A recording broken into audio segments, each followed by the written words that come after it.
est presque en avril, c'est-à-dire que dans 2 mois, même pas, on dégaine nos meilleurs maillots de bain et c'est-à-dire que tout le monde s'est mis à la musculation en fait.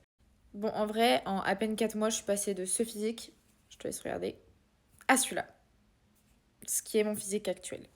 En vrai, j'ai pris hyper rapidement, du coup, je vais te donner mes meilleurs conseils en tant que go muscu. Je suis une meuf lambda, je suis pas coach sportif, j'ai rien à te vendre. Voilà, au cas où. Déjà, malgré ce que tout le monde te dit, les glucides c'est hyper important. Donc, tu te fais des pâtes, du riz, des pâtes complètes de préférence, si tu les digères correctement. Il va falloir te blinder en protéines. Je ne conseille absolument pas la whey parce que, à moins que tu mettes un prix de fou, t'auras jamais une qualité suffisante en fait. Et je trouve que pour la santé, c'est prendre des risques inutilement alors que tu peux tout simplement manger des produits non transformés.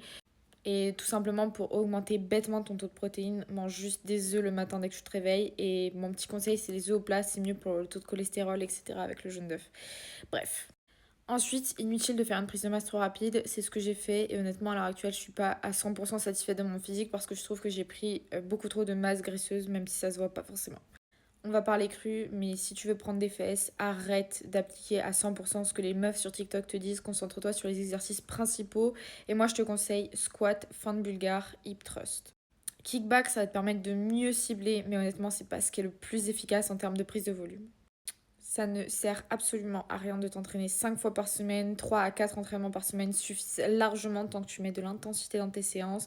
Donc ne va pas à la salle par pitié pour te filmer ou prendre des vidéos dans les toilettes. Ce qui compte, c'est tes résultats et surtout, c'est d'avoir de la discipline plus que de la motivation, car la motivation est une émotion qui va, qui vient, qui part.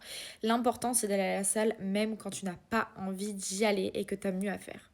Pense bien par ailleurs à bien chronométrer tes temps de pause.